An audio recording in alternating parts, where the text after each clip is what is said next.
Hey, what's up? My name is John Bonjour. I'm a comic artist and film enthusiast. I haven't drawn any art, but I would like to enthuse about some film. Today we are talking about The Conjuring Last Rites, the fourth and final Conjuring movie. So The Conjuring Last Rites was directed by Michael Chavez, who also did one of the Nun movies and La Llorona, which was not confidence-inspiring, if I'm being 100% honest. That was not a boost in this movie's favor. Also, the trailers. Bad, kind of bad, not that interesting. Also the posters, except that one. There's that one where it's like the red outline of a demon and it's the two faces upside down. That was a great poster. All the other posters have been mostly bad. The promotional material for this movie has been disappointing to say the least. So I was not expecting much. I just rewatched the third Conjuring just in preparation for this, and I remember liking it a lot more than I liked it this time around. Not bringing back James Wan, not having any of the people involved that you would kind of hope would be involved on the back end of this thing, it was a little concerning, so I went in with pretty low expectations. And you know what? I can't believe this is the takeaway that I had from this movie, but The Conjuring Last Rites is surprisingly solid. It's suitably scary, and more than anything, it's shockingly heartfelt. Like this is a movie that wears its heart on its sleeve from beginning to end. And most of the time, I think that's a really good thing. And some of the time, I think it's very much to the movie's detriment. We'll get into all that. But overall, my thoughts, Conjuring 4, if you haven't seen it, I think it's pretty solid. Probably my third favorite. It's definitely not the worst one. I think it's a solid movie. It's a solid story, which I was a little surprised by. I kind of expected it to feel a little more empty and hollow than it did. So yeah, I do recommend Conjuring 4. It's not the greatest thing ever made, but I do think it's very solid, and if you really are a fan of the franchise, I think it's a very solid send-off for the Warrens. I'm just gonna dive into some spoilers because there's no reason to drag this video out. The Conjuring, I mentioned before, it wears it on its sleeve. It wears its heart on its sleeve, and I think in a lot of ways, that's really, really good. The third act, the final battle sequence against the demon, I think is very heartfelt, family-focused, which is a weird kind of vibe to be bringing, but it works really well. You care about these characters. We love the Warrens. We want to see them okay, we want to see them succeed against evil. We care about these people, so it makes sense that you would kind of format the film around them, and I think it does a very good job. 3 sort of paved the way for this to be a more sweet series than it has been in the past, and I think 4 plays on that in a much better way than 3 did. 3 felt like it was a complete tonal shift. 4 kind of feels like it's bridging the gap between the other movies, and I think that's a very good thing for it to be doing. I think it works well in that space. The problem is, you also get scenes like the wedding scene that they've been teasing for a very, the whole movie. It's Chekhov's wedding. But the wedding scene is so uncomfortable because you're panning around the room back and forth between Judy Warren, who's now getting married to Tony, and the attendees at the wedding. And there's this very, very awkward vibe to the wedding scene as a whole because it's all these people, characters that we've seen from past movies. It's a little cameo extravaganza, which is such a weird call for that scene. A, because this isn't an Avengers movie. It lingers on these shots of people that we're supposed to know really well, and I kind of didn't, and I've seen these movies a lot. Also, number 2, if I had any contact with the Warrens or a Warren type person by way of a demon in my house, I don't think if they sent me an invite to their daughter's wedding, I'm pretty sure I wouldn't be like, well, that is pretty sweet, we should go. I think my response would be more along the lines of, I appreciate the offer very much, but I literally never ever want to see you or anyone you're related to ever again for the rest of my days. So being a more heartfelt movie can be a really strong point in the movie's favor, and it also can lend itself to those kind of moments, or moments where in the third act, not the final sequence of it, but in the third act, moments where everyone is always screaming Judy all the time. And I get it. I do get what they're going for. We're trying to make this core character group feel like they're in danger. And I think that would play a lot better maybe if any of them had suffered any consequences whatsoever, because the opening of the movie is like, this is their last case. This is the case that tore their family apart. And it's this very awkward moment looking back on it, realizing that no, it fully isn't. This is, if anything, this is the case that brought their family back together. I do think that a lot of this movie works really, really well. I think the majority, probably 90% of this movie works very well. The scares are rock solid. This is a franchise that knows how to do the jump scare, and they do the jump scare. There's also some very well-constructed scares across the board, some good fake-outs. There's one with like a VCR thing where it's like she's tracking through a VCR to find a face, finds the face, it's a scary demon face, yada yada, and then it like starts to sort of shift upward, and then it brings the scare outside of the TV into the room. Also the one, the mirror scene where Judy's trying on the dresses, and then she like bends down to fix some of the tooling, and one of the many versions of her doesn't bend down. Really solid. I think a lot of the scares in this movie work very, very well, aside from one which we will get to. And also on the other side of it, the core cast of the film really is absolutely bringing it. Vera Farmiga and Patrick Wilson are crushing it as always. They are the reason that we go to these movies, and they deliver. They are wonderful in this. I have always loved the way that their story was written and the way that their characters are performed. I think it's one of those romantic subplots throughout a series that it's hard not to buy into, and they're a little syrupy sweet about it sometimes, but I think you kind of need that when the rest of the movie is horrific nightmare shit happening all the time. The scares themselves, however, unfortunately highlight what I think is the biggest problem in this movie. And again, I want to be clear, a movie that I very much liked. It's just also very flawed, and the biggest issue that I have with it is the pacing. Not, by the way, and there's going to be people that feel this way, not that it's slow.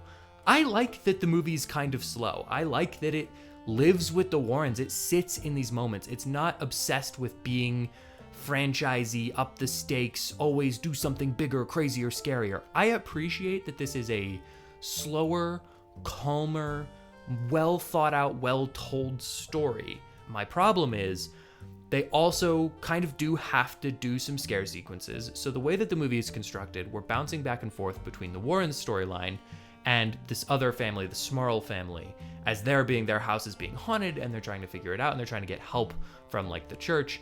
And I think both of those stories work very well, but the Warrens is a much slower, kinder, calmer story, and the Smurl storyline is a much faster, scarier, crazy kind of story, which should work, but that dissonance never feels intentional. It feels like we're doing some movie, jump over to do a scare scene, do some movie, jump over to do a scare scene, do some movie again. And then when they finally collide, that's when it starts to really hit the ground running and actually work on both of those levels, because you get to kind of bounce back and forth within the same storyline. But up until that point, up until the third act, I think that this movie, while very interesting and very well done scene by scene, feels radically disjointed. It feels like it doesn't know what it's trying to be for a very long time. In fact, for quite a while, I was worried that this was going to be easily the worst Conjuring, because I didn't feel like it was directed by a steady hand whatsoever. Then when we get to the third act, it's clear that this has all been at least somewhat intentional, and we were going for a specific thing, and then it works a lot better. I think on rewatch that would be less of an issue, but across the board, the pacing on this is just very strange and not particularly successful in my mind. I do think an element that's going to be a little bit controversial is the setting up of the new Warrens, Judy and Tommy, which are clearly set up to be a spin-off franchise sequel kind of thing. And I went into this movie very scared that was going to be our takeaway. I was so worried that we were either going to have a flashback with younger Ed and Lorraine Warren, and then they were going to try to do like a prequel series, which they still could do because this does open with a flashback of them. A very well casted flashback, to be fair. Please don't do that, by the way. Warner Brothers, not that you're listening to me, but if you happen to, I don't want a prequel series with Ed and Lorraine Warren. I like the story that you told with them, and you have done it. You've done the story, you've told the story. Please do not do anything more with them. That said, I would actually be totally down for a sequel series starring Judy and Tommy, because I think that they are also very well cast. They have a lot of fun. Their chemistry is very good. Their characters are solid. They're set up to be the next Warrens, and I can't believe I'm saying that because it feels completely wrong. And I am almost afraid to say it out loud because I don't want to give the Conjuring franchise more opportunities to make bad bullshit movies, because they've made a lot of them.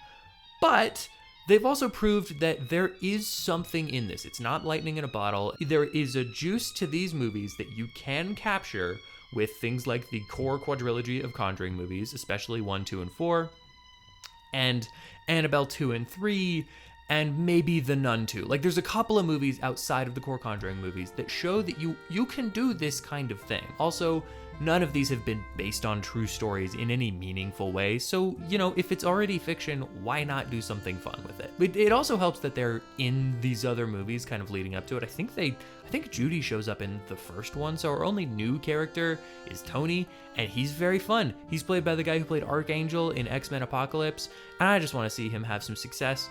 Not as Archangel, but as something else. So overall, The Conjuring Last Rites is very fun, very scary, very disjointed. I think there's some pretty serious flaws. There's a couple of story beats that don't totally play. There's things that don't work about it, but overall, I would say 90% of the movie is operating on a level that I find very enjoyable and a worthwhile ending to the franchise and the characters.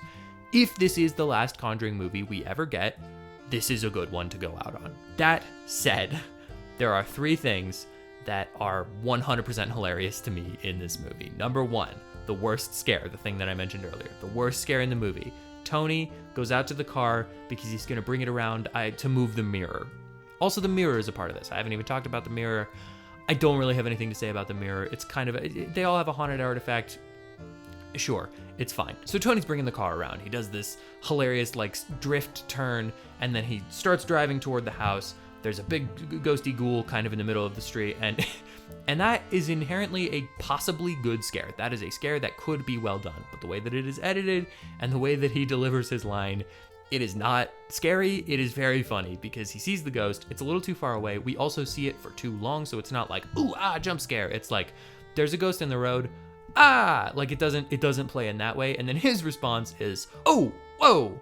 And that's not correct. That said, it does lead to a very good and cool moment in the movie where it starts to rain on Tony as he gets out of the car. Camera pulls back out into the sky, does a big spin, and I was like, well, that's a very cool shot. That's a lot of fun. And then the shot continues and it slams around back down into the back of the house, into Lorraine Warren. And there's this moment where I realized that it was a much longer shot than I was expecting, a much flashier shot than I was expecting. Also, we've been with the spirit demon this entire shot, which is very cool. I like that very much. There's also, and this isn't a funny bad bit, but the funniest part in the movie, and also my favorite scene, Ed Warren is making pancakes for the family. There's a great scene where he's talking to Tony about how you just need to calm them down sometimes and let them know they're not alone, which I think is a really sweet exploration of the character and why they do what they do. I think that works extremely well. And also, there's a very funny bit where Tony's like, do you always make pancakes for them? And Ed looks at Tony for a very, very long time. They really linger on the shot, and it's this very awkward, tense moment. Then he goes, sometimes it's waffles. Third thing, the thing that I find so uproariously stupid. There is a post-credits scene to The Conjuring Last Rites scene. There is a post-credits photo to The Conjuring Last Rites. It's a photo of the actual Ed Warren and then the mirror behind him. And overlaid is text that says, the mirror was real and used in a ritual to try to conjure the dead. And I was like, sure. And then second text pops up and it goes, this is known as a conjuring mirror.